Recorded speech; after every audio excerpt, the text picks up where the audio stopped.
Você é daqueles que precisa ver para crer? Quais os motivos das pessoas buscarem oráculos? E existe orixás para a prosperidade?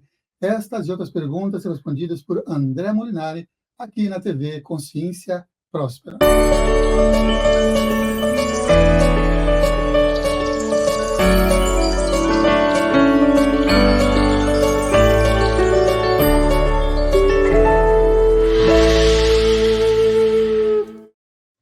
Seja bem-vindo a mais uma edição do programa Consciência Próxima, esse programa de entrevista que completou 14 anos no dia 9 de março de 2024. Iniciamos lá no dia 9 de março de 2010. Sua primeira convidada foi a Monja Coen, e mais de 1.000 pessoas já passaram por aqui, transmitindo seus conhecimentos, suas informações, inspirações, conexões, aberturas de caminho, né? Inclusive, por falar em aberturas de caminho, o tema de hoje é oráculos, orixás e prosperidade com André Molinari. Antes de já apresentar aqui o convidado, na verdade, convidá-lo para estar aqui presente, na verdade, já estava aqui, inclusive antes dessa gravação, aqui no estúdio, o Iago Mihael, que quase virou Miago, não é? E está recomendando sempre no início da nossa transmissão para vocês se inscreverem numa lista de transmissão silenciosa que está aqui na descrição, que é uma lista onde você recebe lá os cortes, os programas gravados e os programas ao vivo da TV Consciência Próspera. Então, se inscreva lá que o Iago vai estar cuidando lá, o Mihail vai estar cuidando de vocês lá nessa comunicação. Somente os administradores enviam esses conteúdos. Não tem bom dia, boa tarde, boa noite, só tem realmente conteúdo que pode engrandecer você. Então, vamos lá. Nessa gravação, já sabe que é gravação. Então, comentários aqui embaixo. Não, no ao vivo a gente pode fazer lá via chat, né? Mas como é gravado, deixa aqui embaixo, e na próxima oportunidade a gente traz aqui convidado novamente e aí ele responde essas perguntas, ok? Vamos lá, então. Bem-vindo, André Molinari. Gratidão imensa, Samuel, pelo convite. Me sinto bastante feliz e lisonjeado por poder compartilhar com você, com o seu público, essa visão sobre oráculos, sobre prosperidade, né, sobre a mecânica do candomblé, como que isso funciona, porque ainda há muitos pontos de vista, há muito julgamento a respeito da religião em si, né, de candomblé. Existe um estigma muito grande que um dos meus propósitos é justamente quebrar esses paradigmas ou quebrar essa visão um pouco deturpada que foi criada sobre um sistema tão potente, tão poderoso, né, e tão contribuição na vida das pessoas. Sou sacerdote de candomblé há 21 anos, mais de 20.000 atendimentos, aí, ou seja, mais de 20.000 vidas tocadas pelas ferramentas de alguma forma, não só por mim, mas pelos deuses também, e pelas escolhas delas, para mudar as realidades. Eu agradeço imensamente o teu convite. Para começar, eu gosto sempre de fazer perguntas de jornada relacionadas a isso, né? Você já comentou que é sacerdote há 21 anos, sim. E antes de ser sacerdote, você teve algum outro caminho espiritual, outra iniciativa e conexão nesse caminho espiritualista ou religioso antes de chegar no candomblé? Sim, super, super.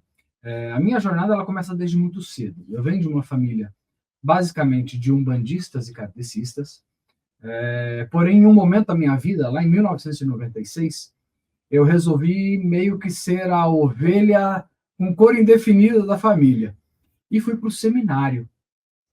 Pois é, quase me tornei sacerdote da Igreja Católica Apostólica Romana no sistema secular, o famoso padre. Quase me tornei padre. E eu era daqueles que acabaram se alinhando com um pensamento muito extremista e conservador da igreja, uma ala bem conservadora da igreja, né? Alguns talvez já tenham ouvido falar sobre o Opus Dei, que é uma vertente bem rigorosa dentro do sistema católico apostólico romano.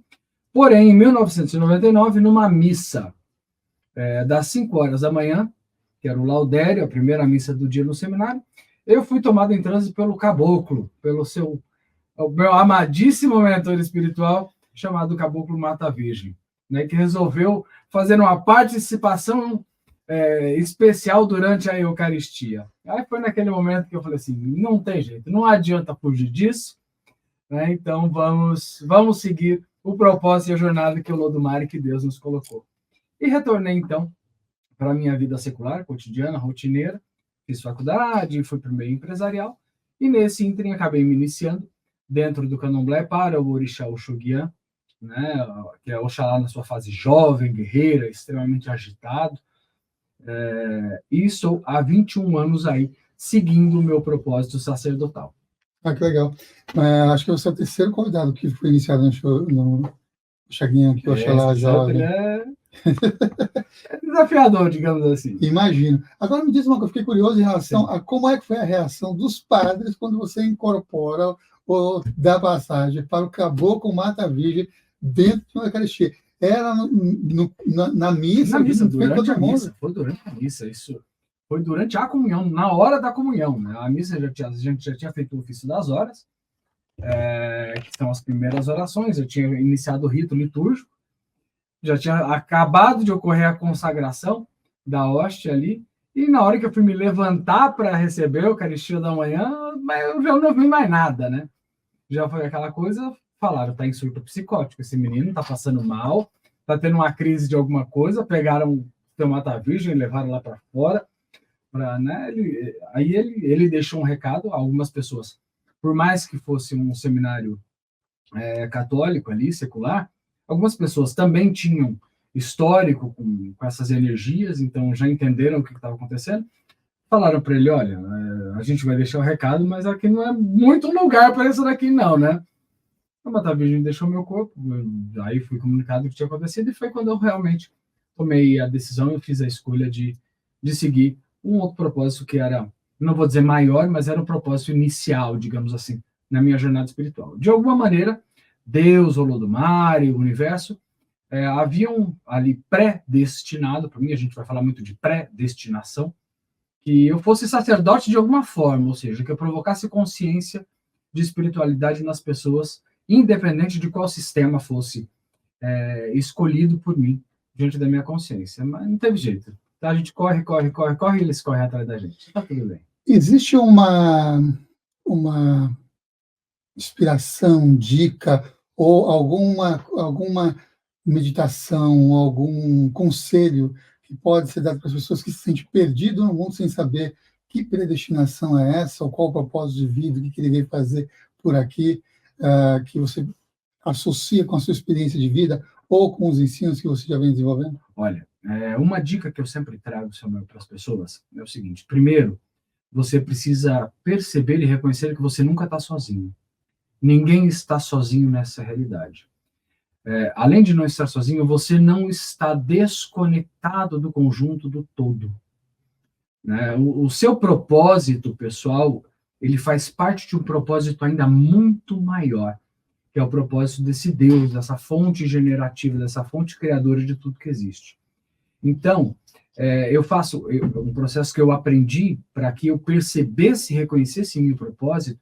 Todos os dias ao acordar, eu vou diante do espelho e eu digo para mim assim: não se esqueça que você tem uma missão aqui. Todos nós temos uma missão aqui. Qual é a sua missão? Você vai entender, você vai perceber a sua missão nessa realidade. Às vezes, a sua missão é ser uma boa mãe, ser um bom pai, né? Ser um bom empresário, ser um bom sacerdote, uma boa sacerdotisa, mas você tem uma missão. E a missão principal é: você está aqui pela sua evolução, pelo seu processo evolutivo. Então, não existe missão maior do que essa. Ah, mas qual que é o propósito da minha vida? E se eu te disser que o propósito da tua vida é ser feliz? Simples assim. Buscar e criar a felicidade em tudo que existe. As ferramentas, elas são apoios para que a gente desempenhe a nossa missão de ser feliz nessa realidade. Deus não nos criou para a dor, para o sofrimento. Deus não nos criou para a limitação, porque Deus nos criou na abundância. Ele é a própria abundância criativa.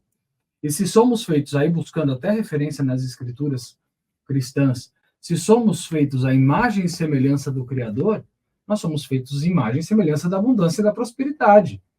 Não há como a gente fugir disso. E quando fugimos ou quando nos separamos disso, nós estamos indo arbitrariamente contra a nossa própria natureza e a nossa própria missão de vida. Né?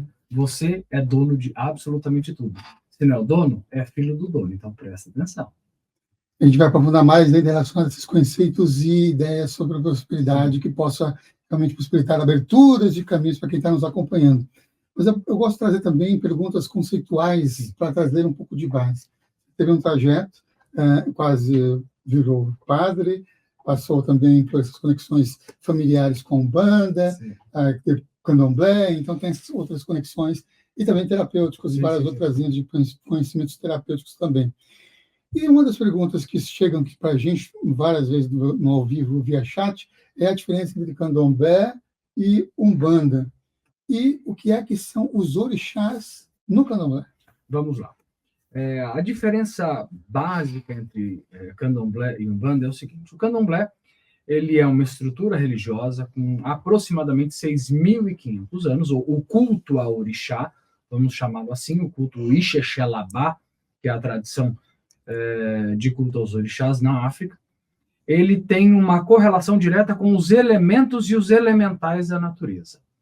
Eles percebem, os iorubás, os nagôs, os bantus, eles percebem Deus nos elementos e no cotidiano, no dia a dia. A lua, por exemplo, para essa cultura, é um orixá feminino chamado Oxupá, que ilumina a noite para os caçadores, para que eles possam buscar a prosperidade e a abundância e trazer a caça para dentro de suas casas. Então, é um orixá benevolente. Você tem, por exemplo, o Oxum, o orixá Oxum associado à fertilidade, à água, ou seja, aí vai fazer até uma correlação lá com os gregos que acreditavam, Tales de Mileto, que o arqué da vida, o princípio da vida era a água. Então, para que haja vida, é necessário que haja água. Então, o pensamento iorubá vai quase de encontro com isso. Para que o Oxum traga vida, ela precisa ser a água, ela precisa ser fluido. Então, o Candomblé, ele nasce desse movimento, dessa diáspora africana, no processo de colonização das nossas terras aqui, e é inserido, criando uma característica muito própria da nossa terra. Por quê? Imagina que são seres de uma estrutura religiosa de várias etnias, ou seja, de várias vertentes de culto Ixexelabá, que são agrupadas num conglomerado só aqui, longe de tudo que eles já conhecem como natural, como, por exemplo, as folhas. As folhas da África não são as mesmas folhas que nós temos no Brasil. Aí eles vão ter que buscar uma frequência, uma congruência com o nosso sistema botânico. Daí nasce, inclusive, trazendo uma curiosidade para vocês, essa coisa de esse banho tem que jogar do pescoço para baixo. Por que se criou esse do pescoço para baixo? Porque os africanos eles não sabiam se aquela folha que eles estavam quinando ou fazendo banho podia cegar ou podia queimar, ou podia causar algum mal. E como o nosso ori, nossa cabeça é o que temos de mais importante, então, primeiro eu testo no meu corpo, que se der ruim daqui para baixo eu remedio, antes de eu jogar na minha cabeça e ficar cego e perder minha visão. Aí, quando viam que a folha era segura, o eué era seguro, então, não, esse eu posso tomar, posso lavar o meu ori, lavar a minha cabeça, inclusive com essa folha. Então, daí nasce esse mito do banho do pescoço para baixo. Já vamos quebrando alguns paradigmas aqui, fazendo umas polêmicas. Então, o Candomblé, perdão, ele nasce dessa tradição de terras iorubãs, não só iorubãs, do Daomé, de Savé, de toda aquela região da África Oriental ali. Vem para o Brasil, se cria um sistema aqui matriarcal, que também é uma diferença, porque na África o sistema é patriarcal, os homens são sacerdotes, os homens manipulam, os homens. Quando vem para cá, as mulheres tomam o poder, invertem a polaridade do sistema. Assim nasce o nosso Candomblé. A Umbanda, ela é originária de um outro espaço de consciência, porque ela vai trabalhar com entidades ou espíritos que dentro do culto iorubá, ou dentro do Candomblé tradicional, vão ser chamados de eguns ou aparacás, que são espíritos de pessoas que já tiveram corpos, viveram aqui, tiveram consciências, e que estão no processo de iluminação. E se utilizam da incorporação para quê? Para poder ajudar as pessoas, auxiliar as pessoas e a si mesmo através do processo da caridade e da doação de consciência, de energia, de fazer trabalho. E a Umbanda, ela nasce no Espírito Santo, até onde se conhece, lá em 1913, se não me engano, se não me falha a memória. Então, a Umbanda tem aí seus 110, 111 anos de história, e ela vai... Por que ela tem um pouco desse olhar para com os orixás? É que, na verdade, muitas pessoas não concordavam com o sistema hierárquico do candomblé tradicional brasileiro e migraram para essa área um pouco mais sutil, mais caridosa, mais altruísta da Umbanda. Porque na Umbanda, por exemplo, se fala muito da caridade, do fazer sem cobrar, e no candomblé tudo tem o seu gasto, tudo tem um custo, porque os pós, os atiorôs, têm o seu valor, né? As favas têm o obi, o orobô, a farinha para fazer o acaçá, o gás para cozinhar o acaçá, o quiabo para fazer o amalá, e assim por diante. Né? A gente tem um custo relativamente nobre dentro do candomblé. E na Umbanda se faz a caridade de uma forma um pouco mais simples. Não que seja menos eficaz, não estou de maneira alguma falando isso. Cada um na sua frequência, cada um no seu propósito, na sua missão espiritual. Só que muitas dessas pessoas que migraram para a Umbanda eram iniciados dentro do candomblé, ou seja, iniciados para os orixás. Né? Eram adoxos, eram pessoas que foram iniciadas. Então, esses orixás que tomavam as pessoas em transe, às vezes se manifestavam dentro de uma gira de Umbanda. Então, começou a se trazer essa frequência dos orixás. E muitas entidades, que são esses guias que trabalham, também foram, quando em vida, também eram iniciados para esses orixás. Então, você vai dizer lá, é um caboclo da linha de Ogum. Ok, é um caboclo, ou seja, é um espírito, é uma entidade que está ali, que, quando em vida, provavelmente foi iniciado e cultuava o orixá Ogum. Então, ele se identifica com esta frequência, com essa vibração, e vai se manifestar dessa forma. A diferença principal é essa. Enquanto o candomblé lida com os elementos e os elementais da natureza, associando os deuses, inclusive o seu panteão a isso, a Umbanda vai trabalhar com essas entidades que podem trazer a vibração de um orixá. Uhum.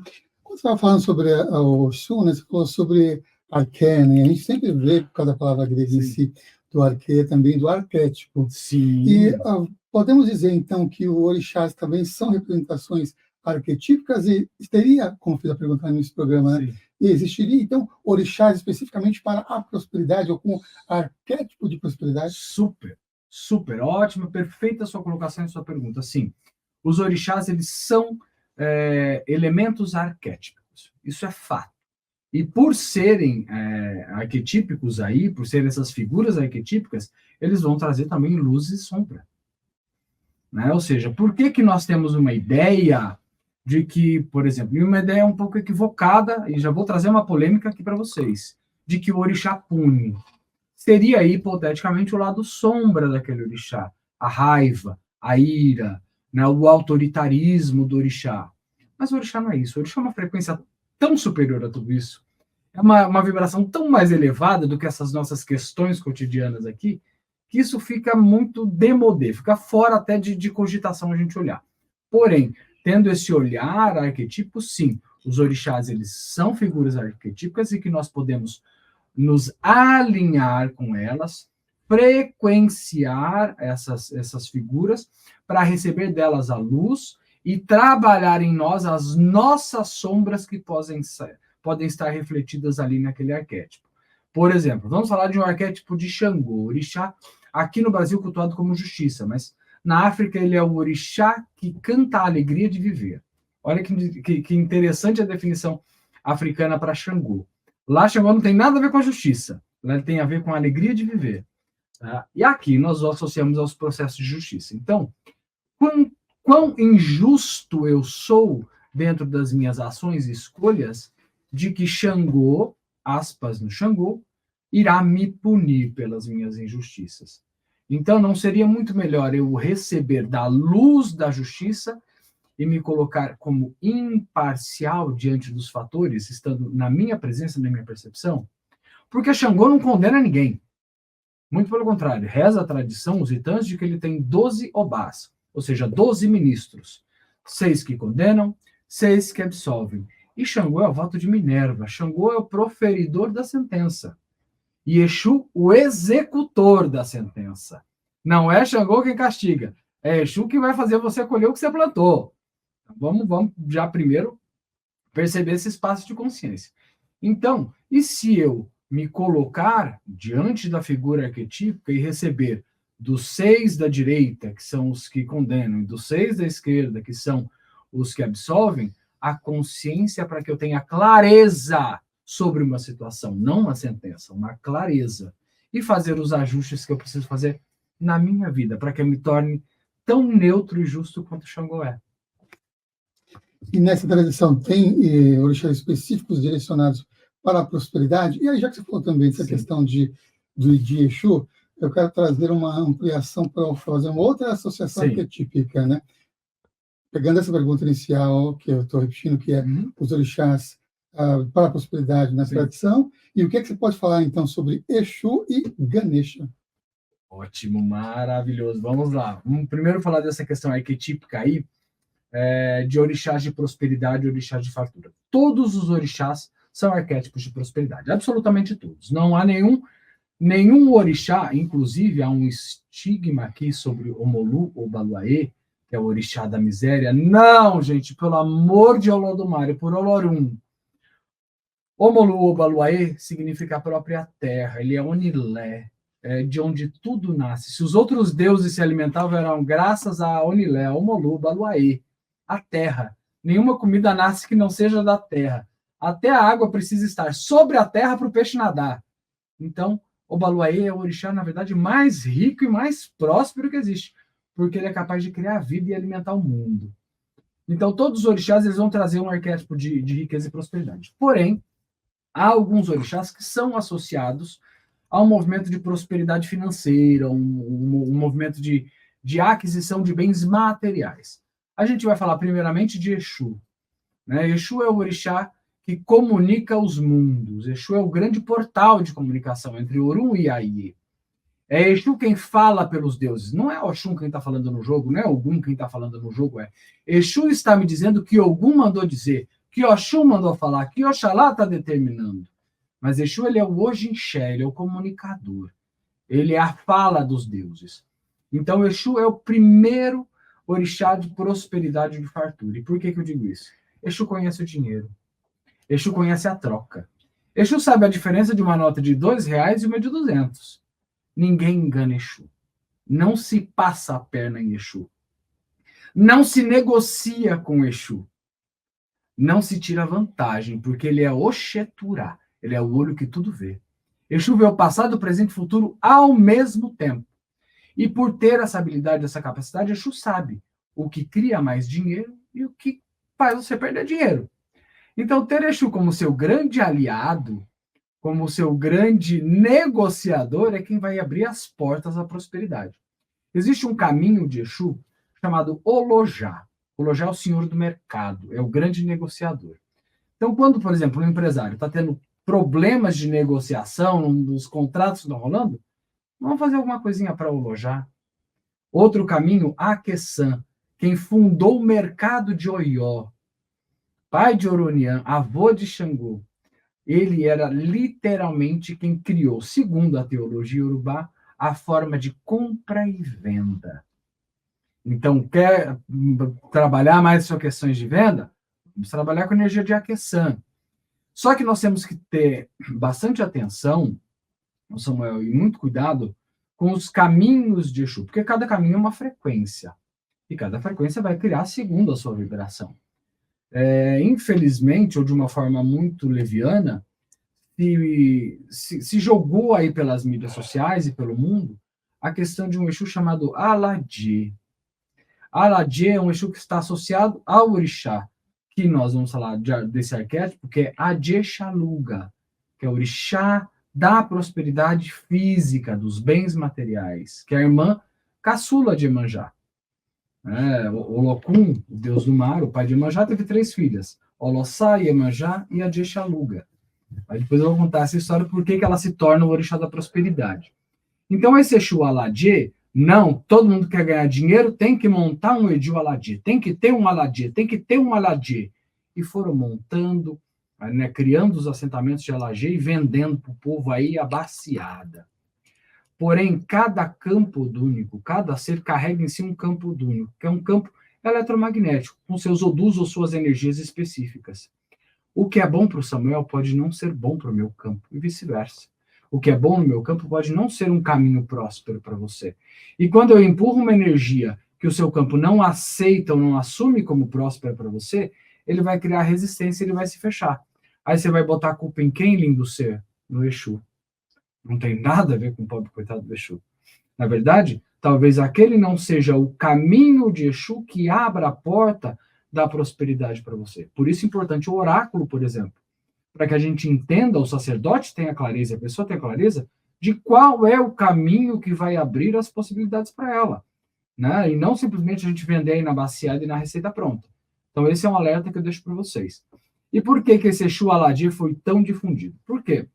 Nos últimos 10 anos, veio para o Brasil, o culto já existia, mas fechado dentro das casas de candomblé, mas ele começou a ser mais aberto, o culto ao orixá Adje Xalugá.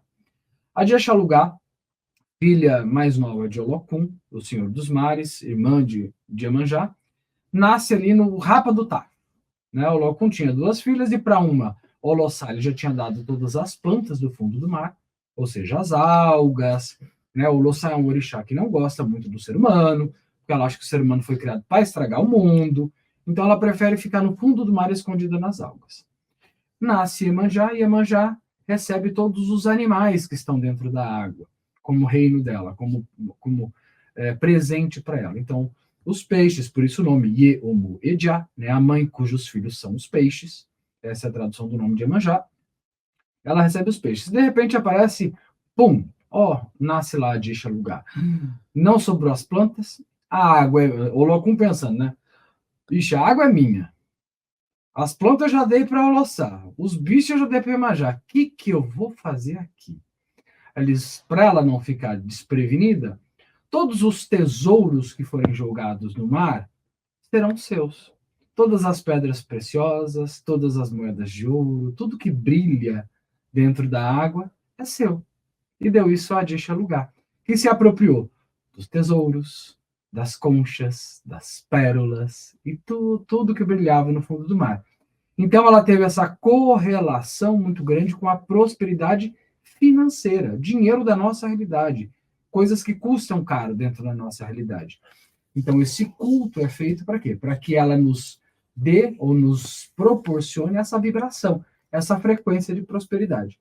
E é um orixá que, para aqueles que cultuam, por exemplo, ela precisa, o seu assentamento, o seu ibá, precisa ficar exposto. Não pode ficar escondido.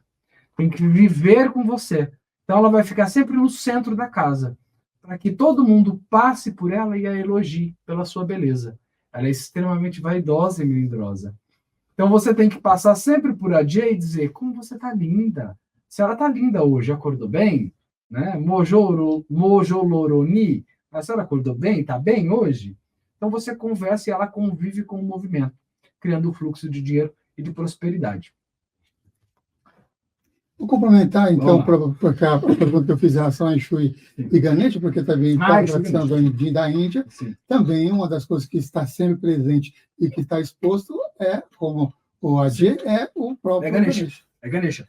É muito interessante porque os dois são removedores de obstáculos, né? Tanto o Exu quanto o Ganesha, eles vão ter essa função de tirar do nosso caminho as dificuldades, né? Ou trazer facilidade para o nosso caminho, e sempre vão ficar na porta de casa dizendo, você pode entrar, você não. Né? Por isso que é muito importante o culto, por exemplo, ao orixá Exu, porque ele é o grande vigia, ele é o nosso grande sentinela. Exu que está dormindo deixa qualquer porcaria entrar na tua casa. Exu que está desperto impede qualquer porcaria de entrar dentro da sua casa. Então é muito importante. E quando a gente fala de Exu, também é interessante que a gente quebre, destrua e descria essa ideia que as pessoas têm sobre Exu. Exu não é nem o bem e nem o mal. Exu é a neutralidade. Exu é a justiça. Exu não dá a ninguém aquilo que ele não pediu e aquilo que ele não vibrou ou criou. Exu entrega a sua encomenda, mas quem fez a encomenda energética para a vida foi você, não foi ele. Né? E a gente brinca bastante porque Exu é a boca que tudo come, né? Tudo que você dá para Exu, Exu recebe e come, de bom grado. Né? Eu não tenho dinheiro para fazer uma oferenda para Exu. Se você pegar 3 moedinhas e for numa encruzilhada e jogar em intenção ao Exu, ele recebe. Ele te ouve, ele te vê, ele te percebe. Ele é o Xeturá, ele está em todos os lugares, o tempo inteiro. Então, é mais fácil agradar a Exu e muito complicado desagradar a Exu. Oráculos. Quais os motivos das pessoas buscarem oráculos e buscarem conhecer o seu destino, conhecer o futuro? Ou quais os motivos, além desse, de buscar também o futuro, que as pessoas têm buscado os oráculos? Vamos lá, vamos falar de oráculos. Aqui eu vou me ater um pouquinho mais no Eren de Logum, que é o sistema do jogo de búzios, né, que é passado de uma maneira sacerdotal, ou de uma maneira muito mais iniciática e preparatória, apesar de hoje todo mundo estar aí nas redes sociais vendendo curso de jogo de búzios, dizendo que qualquer um pode jogar búzio. Não é o meu ponto de vista, não foi assim que eu recebi, e eu honro aqueles que vieram antes de mim, também não receberam assim. Porém, precisamos aqui desmistificar, Samuel, o oráculo como algo que é definitivo e decisório. Para os iorubás, nem o nosso destino é certo.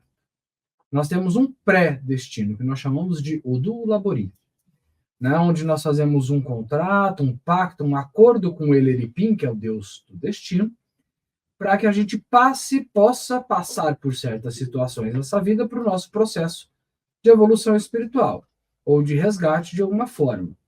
Porém, o meu destino ele pode ser mudado a cada escolha nova que eu faço. E é aí que entra o oráculo como um orientador. O oráculo ele não vai dizer para você o que vai acontecer. O oráculo vai trazer para você possibilidades, probabilidades daquilo acontecer. E ele nos joga para um futuro imediato para quê? Para que dê tempo de eu mudar a escolha.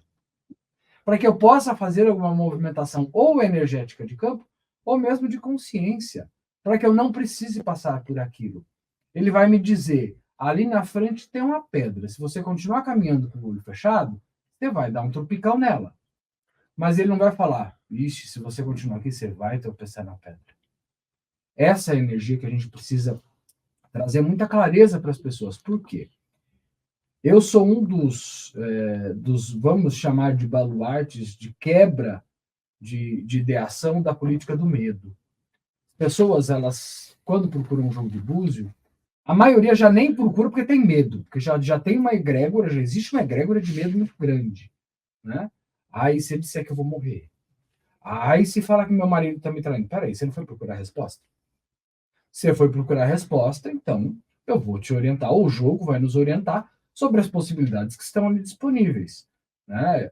Eu não vou poder maquiar, eu falo que eu não costumo maquiar defunto. Eu posso passar batom, esmalte, blush no defunto, ele vai continuar sendo defunto, ele vai continuar morto. Então é mais fácil eu trazer de maneira clara, precisa, mas acolhedora, carinhosa, a informação que o jogo está nos trazendo, ou a possibilidade que ele está nos mostrando. Então, primeiro a gente precisa entender, o jogo vai trazer recomendações, ele não vai trazer verdades absolutas. Ele vai falar de possibilidades, ele não vai falar de certezas. Ele não vai falar de obrigações, ele vai falar de recomendações. A maioria dos sacerdotes, das sacerdotisas, principalmente os mais antigos, eles se firmaram muito no Eren de Logum, no jogo, pela política do medo. Se você não fizer, você vai morrer, você vai perder seu emprego, você vai ficar doente, seu santo está te castigando, teu santo está te cobrando. Presta atenção aqui, isso eu falo para todo mundo. Já falei mais de 20 mil vezes, porque já foram mais de 20 mil que passaram lá na minha mesa de jogo. Orixá não cobra. Orixá não castiga. Orixá não maltrata e muito menos te obriga a nada. Orixá é uma frequência que está acima de tudo isso. Muito, muito acima. O que Exu nos determina através do jogo são mecânicas que podem ser contribuição para trabalharmos o nosso campo e a nossa frequência para que a gente se aproxime da frequência dos orixás. A frequência do orixá não vai descer até você. Só lamento, se você acha que vai, não. Você que faz um trabalho vibracional interno, através de ebó, tutu, bori, seja lá qual a mecânica que o jogo indica, para elevar a sua frequência e você alcançar, então, essa frequência mais sutil e mais benevolente dos orixás. Aí você me pergunta por que as pessoas procuram um jogo, né? Porque elas buscam respostas, e na maioria das vezes a resposta ela já tem. Ela só quer que alguém confirme. Ela só precisa de uma validação. Tá? Já aconteceu muitas vezes, Samuel, da pessoa ser sacerdotisa, iniciada há muito mais tempo do que eu, né? Sentar na minha mesa de búzios, como se fosse uma cliente, Veio uma cliente, ok, eu recebo, jogo para ela. E a Exu já me fala de cara na primeira queda, ela é sacerdotisa. Ela tá aqui para te testar. Eu meto louco, faço o psico e continuo meu jogo normalmente. E vou trazendo todas as orientações. E no final eu vou dizer, mas as respostas a senhora já tinha, né? A senhora é minha mais velha, a senhora é sacerdotisa. E aí você desmonta aquele sistema de barreira, aquele sistema de resistência da informação. Ela começa a compreender as informações que Exu trouxe antes para ela. Então as pessoas vão buscar respostas, mas também vão buscar orientação, né? Eu faço sempre uma correlação, Samuel, do jogo de búzios ou do oráculo como uma consulta médica. Eu sou ali o médico, não sou a cura, eu sou o médico. O jogo de búzios são os exames, né? Você está com uma questão, uma dor no teu corpo físico, você vai procurar o médico. Ele não vai te diagnosticar sem primeiro ver um exame, vai pedir um exame. Vai fazer um exame de sangue, vai fazer um raio-x, um ultrassom, alguma coisa ele vai pedir. Quando ele lê os exames, ele te diagnostica, fala, olha, existe uma questão aqui. E o tratamento para isso daqui é tomar esse antibiótico a cada 12 horas. Ali termina a responsabilidade do médico, assim como do sacerdote. A pessoa vem para o meu jogo, eu olho o exame, ou seja, Exu me traz os exames, a gente identifica pelo conhecimento, pela prática, qual que é a questão a ser trabalhada e se é necessária. Então, recomendamos, por isso que eu falo de recomendação, recomendamos o tratamento. Olha, você precisa passar por um ebó, que é uma limpeza espiritual. Olha, você precisa dar comida para tua cabeça, que é burrito, a cabeça está muito fraca, né? Está sem energia para magnetizar as coisas da vida. E assim por diante. Só que eu não vou dizer para você, se você não fizer, você vai ficar muito mal. Você vai, não sei o quê. Não. Minha responsabilidade termina ali. É você quem vai levantar da minha cadeira e vai passar na farmácia, comprar o remédio e tomar a cada 12 horas. Eu não vou bater na tua porta, assim como o médico não vai bater, a cada 12 horas para te dar uma pílula. Né? E aquela velha máxima que a gente usa no candomblé. Se Exu trouxe a informação, se aproprie dela e resolva, porque ele está te dando tempo para remediar. E depois o mal pode se tornar muito mais complexo. E o tratamento muito mais penoso. Bom, o oráculo também tem a ver com os caminhos sacerdotais, já que você falou do caminho sacerdotal em si, né? Sim. E acredito que também muitas pessoas têm dúvida em relação a essa questão do caminho sacerdotal. O que é fazer o santo? Por que é que se raspa a cabeça? E o que é o virar no santo? Vamos lá. Por que as pessoas raspam a cabeça ou se iniciam no candomblé? Vamos lá. Por que a gente se inicia no candomblé? Existe dentro desse pensamento de Odula Buri, ou de missão, ou de propósito reencarnatório, de que você vai trabalhar de uma maneira sacerdotal ou não sacerdotal, mas terá que honrar uma estrutura muitas vezes ancestral sua. Então você tem o caminho para a iniciação. Eu sempre costumo dizer, todo mundo pode cultuar orixá, mas nem todo mundo vai se iniciar para orixá. Eu posso amar o orixá e não me iniciar para ele. Vou nas festas, acendo minha vela, faço a minha oferenda, tomo meu ebó, tomo meu buri, e o orixá vai me ver com os mesmos olhos que vê o iniciado. O olhar do orixá não difere entre um iniciado e um não iniciado. Agora, o nosso olhar enquanto iniciado ou não iniciado pode interferir na forma como a gente percebe e recebe do orixá. Então, uma vez que você tem o caminho ou o Odula Buri para a iniciação, você vai passar pelo processo iniciático, que é um processo de mortificação para a vida anterior, para a sua vida antes da iniciação, e um renascimento. Né? Na raspagem dos cabelos, ou quando nós raspamos a cabeça, que nós marcamos para a nossa mente lógica, inclusive, um processo de renascimento. Tanto que, ao se iniciar, o Iaô, que é como é chamado, né, a pessoa que se inicia, ela vai passar por preceitos da vida dela, que é chamado de quelê, esse tempo de preceito, que pode ser de 90. Quando eu fiz santo era 90 dias, né? Hoje já encurtaram, mas na época era 90, que podia estender por mais 90, inclusive. A pessoa não vai comer com talher, a pessoa não vai sentar em cadeira, né? A pessoa... Várias limitações são colocadas para quê? Porque é como uma criança que nasce. A criança não nasce comendo de garfo e faca, ela vai comer com a mão. Primeiro ela vai comer no peito da mãe, depois ela vai comer com a mão, depois ela vai ter a colherzinha. é um processo de reaprender as coisas simples da vida. Então, você renasce dentro de uma outra estrutura. E você ganha uma outra família agora, uma família de axé. Uma família que não é ligada apenas pelo vínculo sanguíneo, mas um vínculo energético e espiritual. Então, esse caminho da iniciação, ele se dá muito por essas questões. Há questões de saúde que podem... a iniciação pode ser um caminho também, tá? Porque pode haver uma questão espiritual, odônica e kármica, onde você coloca aquela pessoa dentro de uma egrégora, de uma energia de iniciação do orixá, para que o orixá possa trazer benesses para aquele campo e apaziguar ou equilibrar aquilo.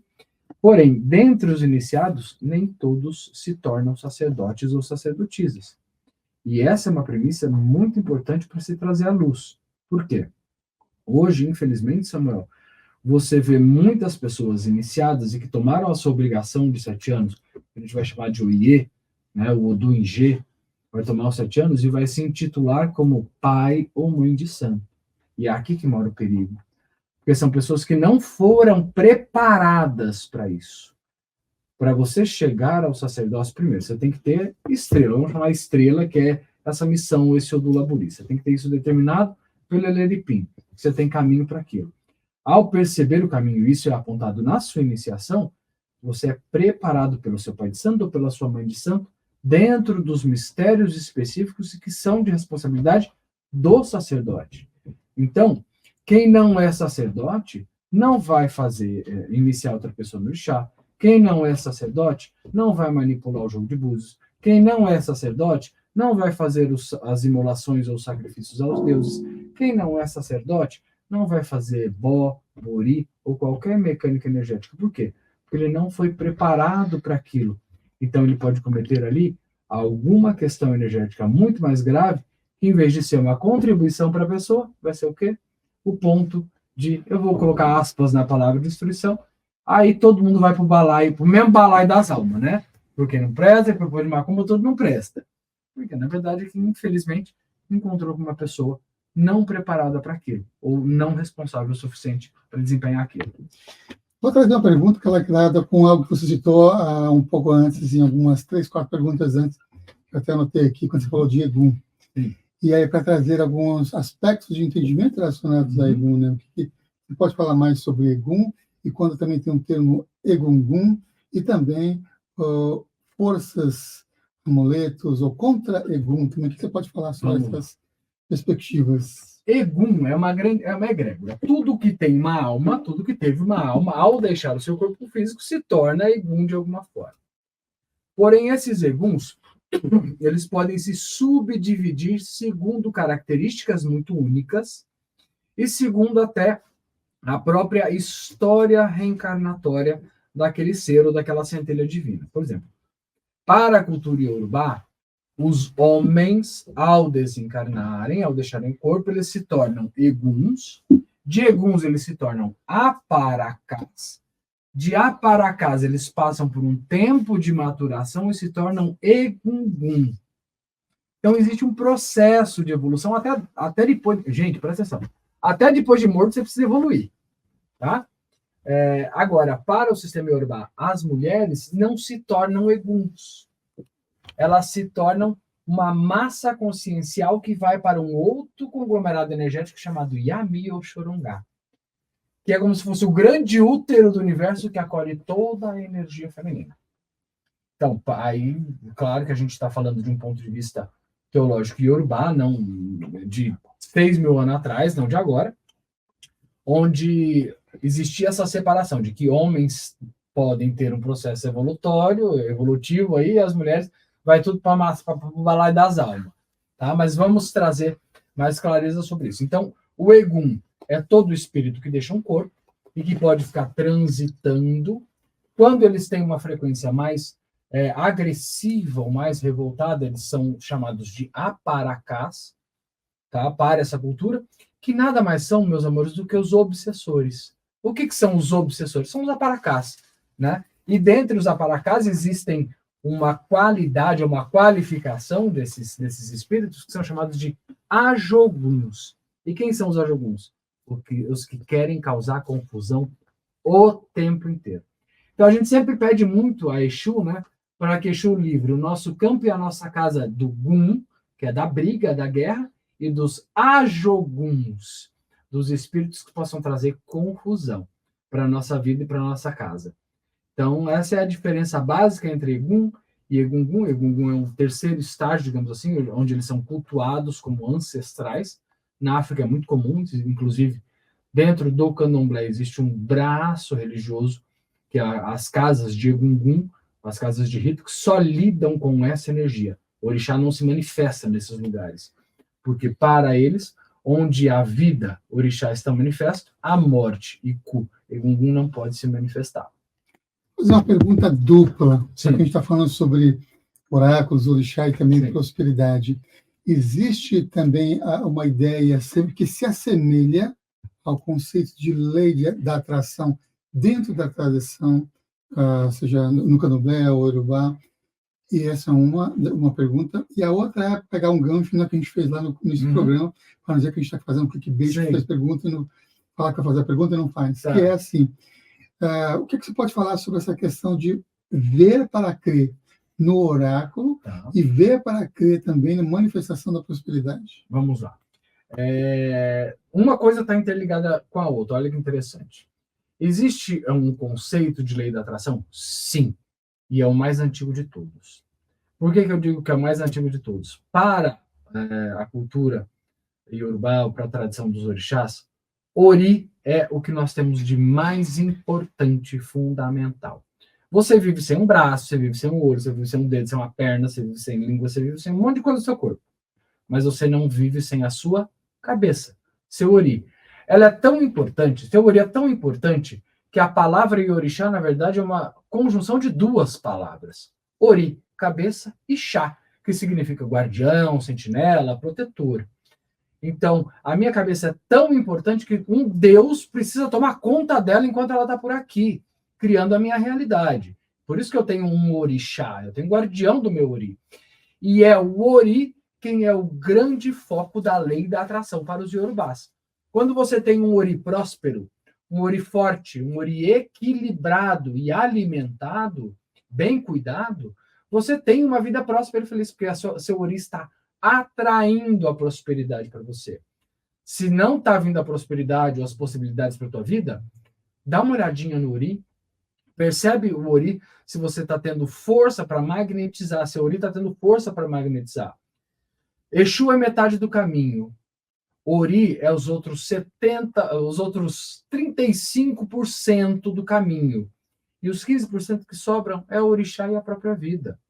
Então, se você cultua Exu, se você trabalhou com a energia de Exu, que é o movimento, que é a criação, que é o fluxo, você tem um Ori forte, alimentado e próspero, focado na magnetização do que você deseja, só 15% não vai te atrapalhar. Você já tem ali 85% da tua vida manifestada. Então, Ori vai falar da lei da atração. Cuidar de Ori é o que ativa a lei da atração na nossa vida. Além de Ori, o nosso campo odúnico. Né? Todos nós temos um campo em torno de nós. Alguns vão chamar de aura, campo eletromagnético. A cultura iorubá vai chamar de campo odúnico, composta de odus, por isso odúnico, que são 16 caminhos energéticos, com mais 16 caminhos subsequentes para cada um deles, que são os homo-odus. Então, esses campos energéticos, essas energias que estão em torno da gente, elas têm polaridade positiva e negativa, magnetizando o positivo e magnetizando também o negativo. Por isso que se faz ebó, por isso que se faz limpeza energética, por isso que você faz o ajuste do campo odúnico. Então, o jogo ele vai trazer clareza de como está o teu campo odúnico. Por que tua vida está manifestando tanta caca, tanta porcaria? Talvez porque ele esteja extremamente polarizado em odus com a carga negativa muito densa e que você precisa neutralizar, porque isso também é uma coisa importante para se trazer. Para os iorubás, não se despache negativo. Você vê alguém falando para você, vamos despachar o negativo, não sei o quê, levanta da mesa e vai embora. Tá? Por que eu falo isso para vocês, gente? Positivo e negativo são necessários para que haja equilíbrio. O que nós fazemos é neutralizar a frequência do negativo, tipo assim, negativo? Shhh, fica quietinho aí na sua, dá uma segurada. Enquanto você está neutralizando o negativo, o positivo está vibrando, ou seja, o universo vai ouvir só qual vibração? Da positividade vindo do teu campo. O negativo não está falando, ele não está convidando ninguém. Então, é necessário de que haja positivo e negativo, mas que o negativo seja neutralizado, para que só o positivo possa trabalhar. Então, o teu campo também magnetiza. O teu campo também atrai as situações. Lembrando que nós temos 2 giros odônicos no nosso ano. No dia do nosso aniversário e 6 meses depois do nosso aniversário.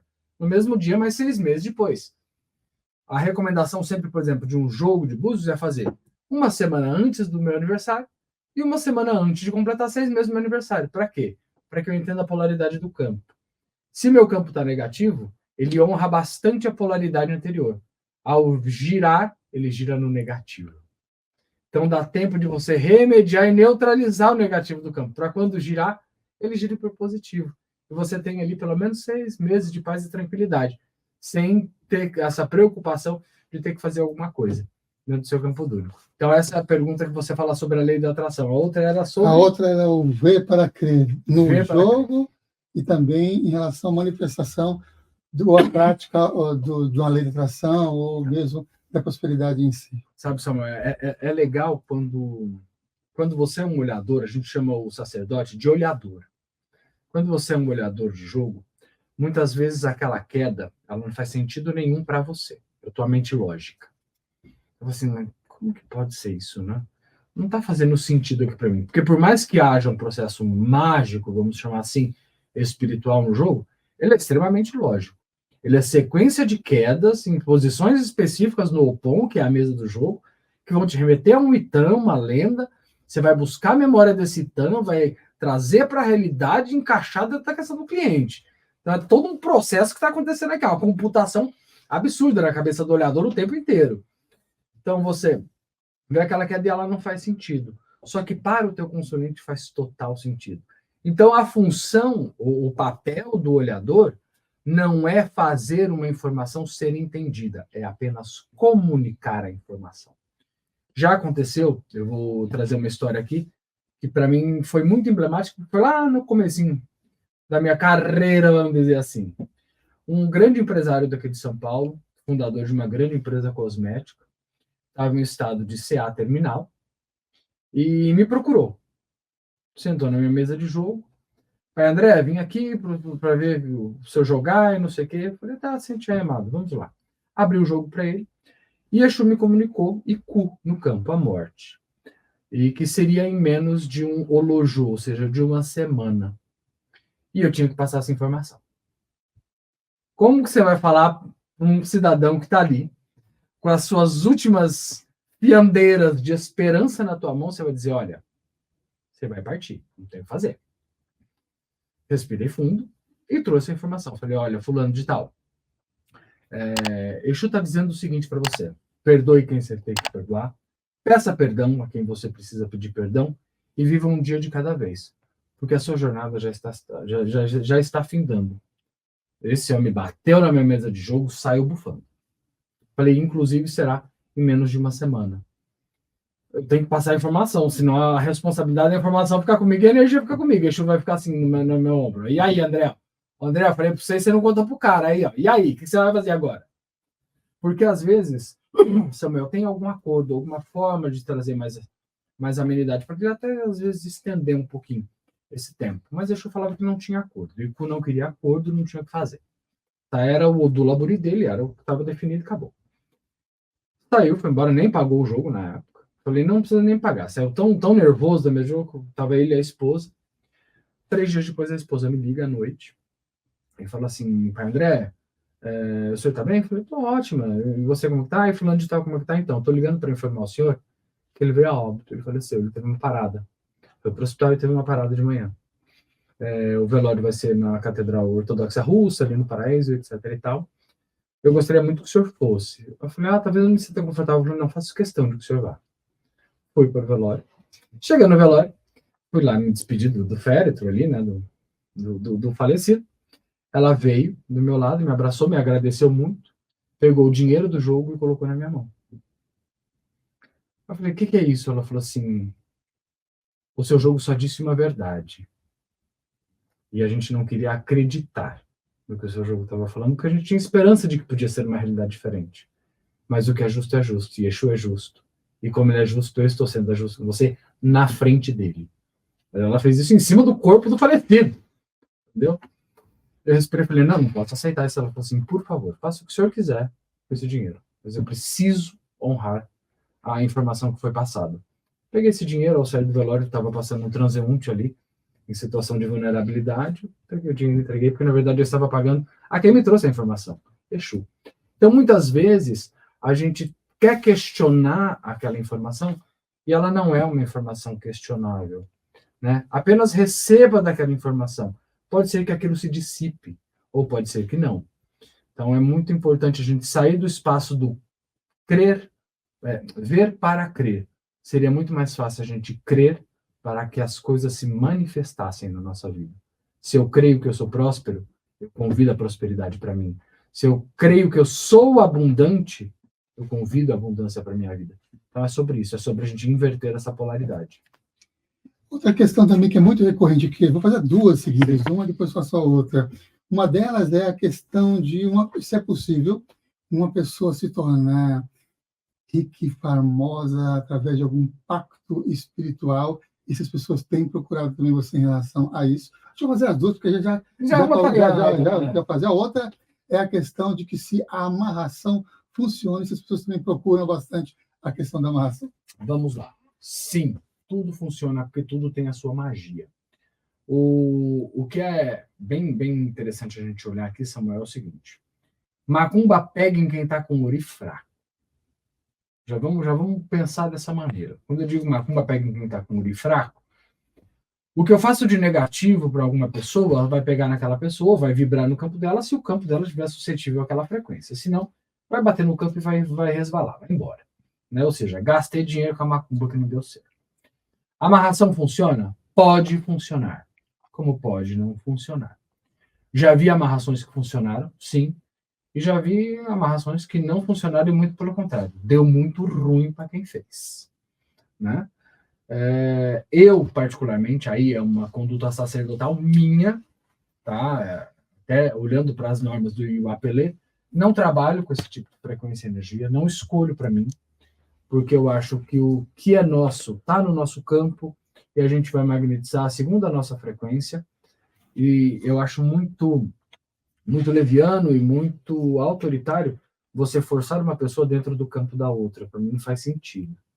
Né? Se o vínculo não é de amor, de congruência, de confluência, não faz sentido empurrar. Mas funciona assim, gente, só não faço. Esquece porque não vai rolar. Tem como ser rico, próspero e famoso com pactos? Tem sim.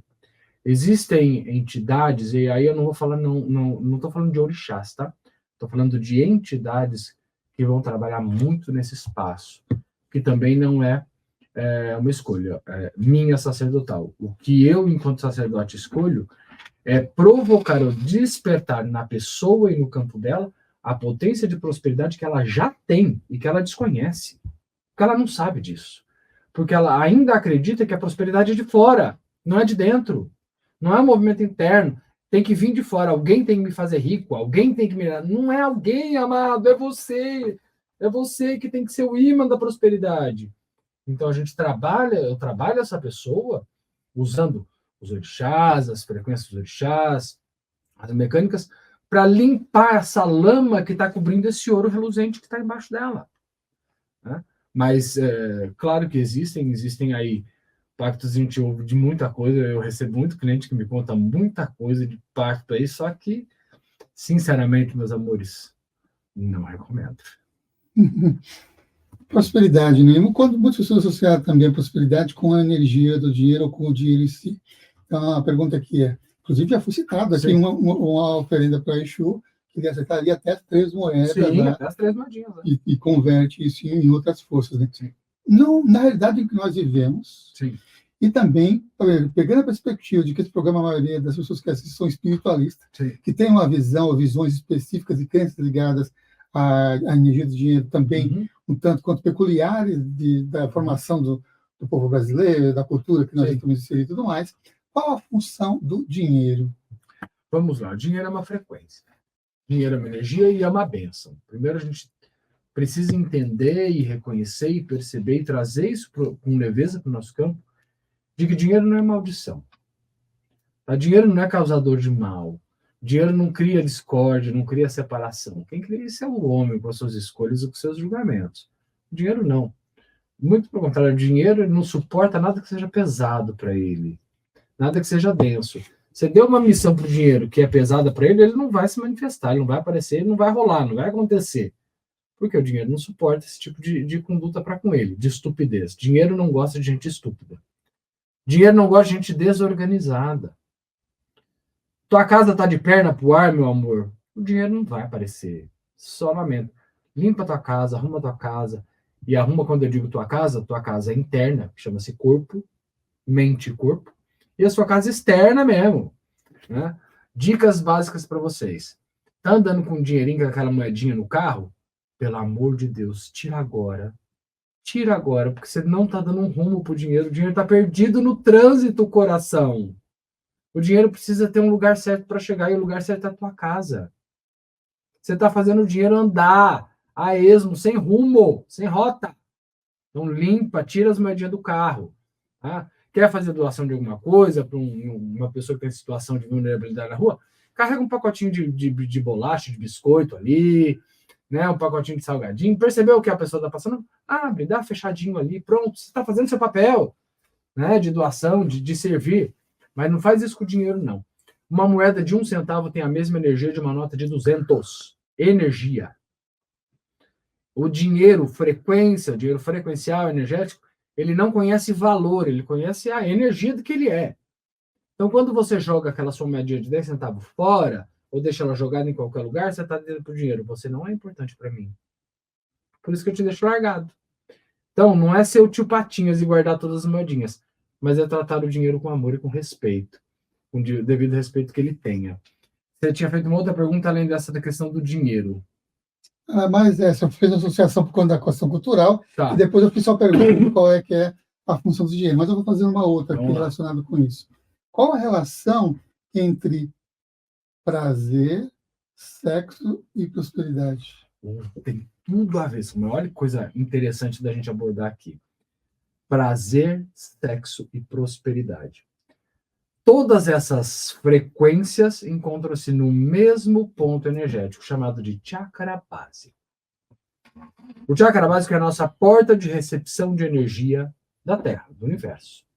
Né? Essa energia ela é telúrica, ou seja, ela vem do centro da Terra e ela entra pelo nosso chakra básico, que está ali na região dos nossos órgãos genitais. Na verdade, no períneo, é como se fosse uma corneta virada para baixo. Por que que os iorubás, por exemplo, colocam todas as oferendas no chão?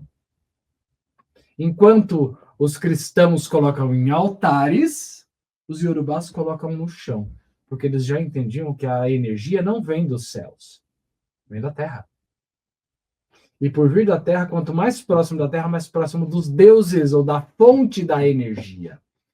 Então, ao se conectar com o nosso, através do nosso chakra básico, nós somos capazes de receber energia bruta, energia do dinheiro, energia do sexo, energia da luta, energia da prosperidade, do movimento, tudo isso entra por ali, bruto, e o nosso sistema de chakras, depois ele vai partindo e vai colocando em departamentos essas energias, né?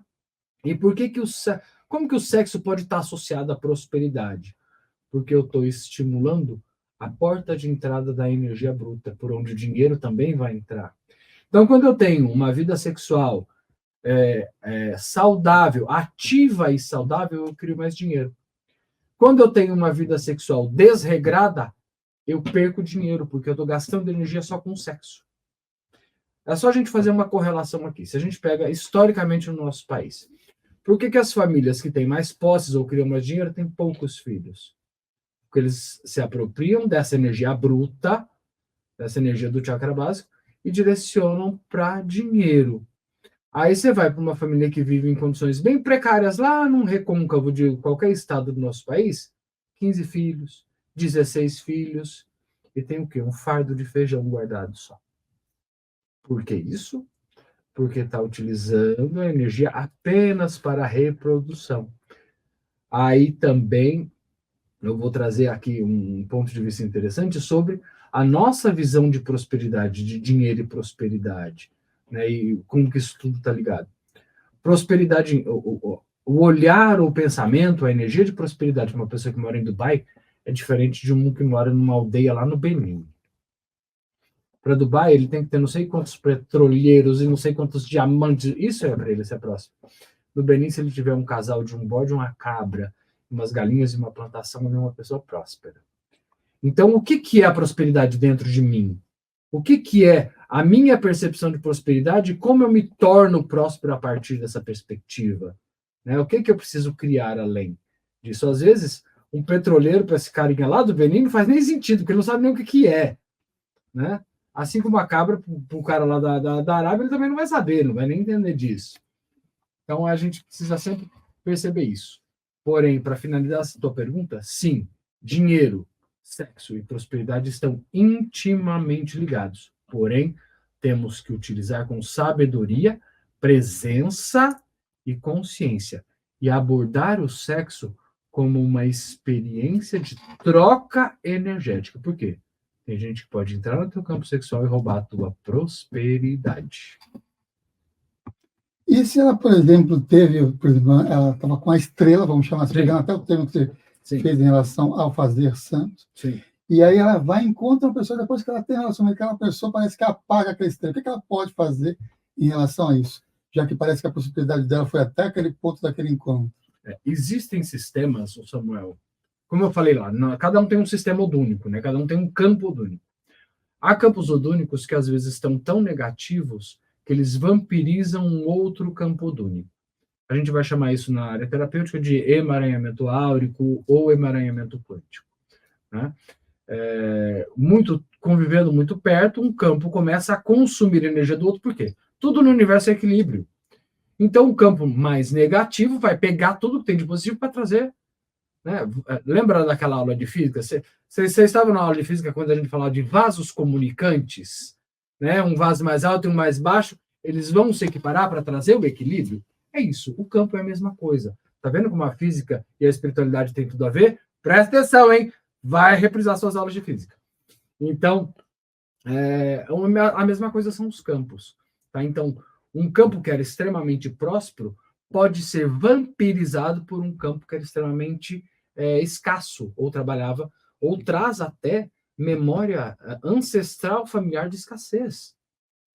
Às vezes a pessoa ela não tem um pensamento de escassez, porém o sistema familiar que está por trás dela traz essa memória de escassez, de falta. Ele vai vampirizar de onde ele conseguir tirar a energia. Como que a gente faz isso? Primeiro, indo aí consultando um oráculo, seja lá qual oráculo for, para entender, essa questão odônica é sua, ou existe um campo ou alguma energia vampirizando a tua energia financeira. Ok, uma vez visto isso, se precisa fazer mecânicas energéticas para romper este pacto. Por quê? Por mais que seja um casal, são dois indivíduos, são duas histórias, são duas encarnações, são duas escolhas, são dois sistemas independentes. Uma frase que eu utilizo bastante, que a gente utiliza no nosso espaço, que é uma frase da Luísa Madeira, que é uma terapeuta maravilhosa, ela diz o seguinte: dentro de um casal, quando dois se tornam um, alguém deixou de existir. Alguém deixou de existir. Alguém abriu mão da própria vida para virar o outro. Né? E relacionamentos saudáveis são entre duas pessoas, não um bloco. E um outro ponto também que eu acabei lembrando quando você estava comentando é que também tem encontros de pessoas que até aquele ponto parece que ambas não estavam brilhando a sua estrela, mas quando se juntam, estão no projeto e ambas prosperam abundantemente. Também tem a ver com os odus? Sim, tem a ver muito com os odus, porque são odus complementares. Lembra que tudo é equilíbrio? E quando a gente está em equilíbrio, a gente é capaz de criar mais, de prosperar mais. Muitas vezes aquela pessoa chega com o odu no meu campo, que é exatamente a consciência que faltava. Era aquela pontezinha que faltava para eu acessar alguma coisa, e eu na vida dela também. É troca. Por isso que eu atendo muitos casais, Samuel. E às vezes eu falo para o marido ou para a esposa, eu falo assim, olha, vamos ajustar essa relação aqui, vamos trazer essa relação para o equilíbrio, por quê? Porque ela é o teu catapultador para a prosperidade, e você para ela. Se vocês romperem, os dois vão se dar mal financeiramente. E não é por conta de briga por bens, não é sobre isso. É sobre sair da frequência da prosperidade. Então vamos resgatar aqui, porque vocês têm uma ligação odúnica. É importante que a gente entenda, quando está tratando um casal, se há energia de ligação ou se não há mais energia de ligação. Porque tem gente que insiste, tá? Já desconectou, você tem um Odu chamado Ofum. Ofum caiu dentro da relação, significa que a relação morreu, ela acabou. A ligação energética, o Odu Laburi daqueles dois, em lado a lado, o outro já foi. Não faz mais sentido porque não tem energia. Só que a pessoa, por teimosia, porque o Ofum é um Odu da teimosia, a pessoa, por teimosia, fica tentando. Aí volta, dá ruim de novo. Volta, dá ruim de novo. Volta. Aí quando começa a ficar doente, perder dinheiro, fala, ai, eu acho que está acontecendo alguma coisa comigo. Ô, amiguinho, coleguinha, o Exu já tinha te contado, meu amor, que não era para ficar mais aí. Mas você é teimoso, você insiste. Né? Então, sempre que o jogo ou o oráculo trouxer clareza sobre essas questões, ouça, meu amor. Exu não vai falar o trem à toa. Ouça. Bom, tem diversas outras perguntas que eu poderia fazer aqui, mas vou fazer a pergunta que eu faço para todos os convidados, porque também a gente está chegando já aqui ao final dessa nossa transmissão. O que é espiritualidade para você? Espiritualidade, para mim, Samuel, é a minha conexão comigo mesmo. Espiritualidade, para mim, é eu ter nas minhas mãos o meu poder de escolher a minha vida, a minha jornada. Espiritualidade, para mim, é a minha verdade. E quando eu digo a minha verdade, não é que eu estou me recusando a receber a verdade dos outros ou a verdade de fora, mas é ter a mais absoluta clareza de que aquilo, para mim, faz sentido e que me leva ou me alça para um voo muito maior, para um espaço de consciência muito maior. Espiritualidade não tem a ver com religião. Espiritualidade não tem nem mesmo a ver com Deus. Espiritualidade tem a ver consigo, com você. Você admirar uma flor no seu jardim é um movimento de espiritualidade. Muitas vezes, cortar uma flor e colocar nos altares é um movimento de anti-espiritualidade. Então, Osho traz uma frase linda, eu gosto muito. Se você gosta de flores, nunca as arranque, para que você possa admirar a beleza delas e não a morte. Assim é o nosso processo de espiritualidade, né? Que a gente possa admirar as flores do nosso jardim interno, porque elas foram semeadas por Deus e nós somos terreno fértil. Às vezes a gente se deixa secar um pouquinho, né, no terreno, mas é aí que entram as religiões também com a sua contribuição. Não estou dizendo que religião é algo ruim, muito pelo contrário, elas entram como essa contribuição, como esse regador dessa semente chamada fé, porque a religiosidade é fé, não é dogma, não é crença, é fé. Maravilha. Para você saber mais sobre o trabalho que o André Molinari desenvolve, André Molinari _ real. E aí você também tem um site no YouTube qualquer, Caminho Sagrado. Olha lá, estou lendo aqui que o Iago está passando aqui, Iago Mihaly está passando. Caminho Sagrado Cast é um podcast aí no Spotify também, ó. Caminho Sagrado, e também deve ter o site também, Caminho Sagrado lá no... Tem o caminhosagrado.com.br e lá no TikTok eu estou como @surra de luz. Surra de luz? É assim, é no pancadão, Samuel, é surra de luz. Ó. Surra de luz. Chego lá, se prepara que eu falo que comigo é a política da clara em neve. Tem gente que só precisa apanhar para crescer. Então a gente dá uma surra de luz. Surra de luz. Nos caminhos chamando que tem um bate-folha que é a surra de ervas, né? Uma surra de luz. Não é a surra de luz. É que nem a espada do Jedi lá. Maravilha. Muito bom. A gente até passou aqui do tempo dessa nossa transmissão quando é gravado, né? Quero agradecer você que nos acompanhou até agora, nesse programa gravado. Deixe um comentário, compartilhe com outras pessoas. Chegou até aqui que gostou. E quer mais? Aí veja outros programas, atividades também que o André Molinari desenvolve.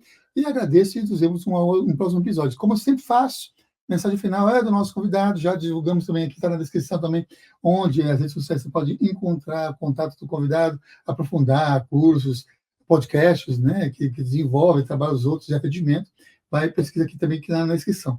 Mensagem final, antes de fecharmos, subirmos a vinheta, pedir para o André deixar uma mensagem de encerramento, agradecendo sua vinda aqui no programa Consciência Próxima, super agradeço, deixou uma mensagem com essa temática, né, de oráculo, orixás e prosperidade, passou super rápido, a gente passou aqui do nosso tempo. Samuel, primeiramente, gratidão imensa pelo teu convite, a todos os teus ouvintes, a todos os teus espectadores. Agradeço de coração por terem recebido de mim dessa consciência, desse sistema chamado oráculo, associando a prosperidade. E a mensagem que eu deixo aqui para vocês é o seguinte: vocês já são a prosperidade.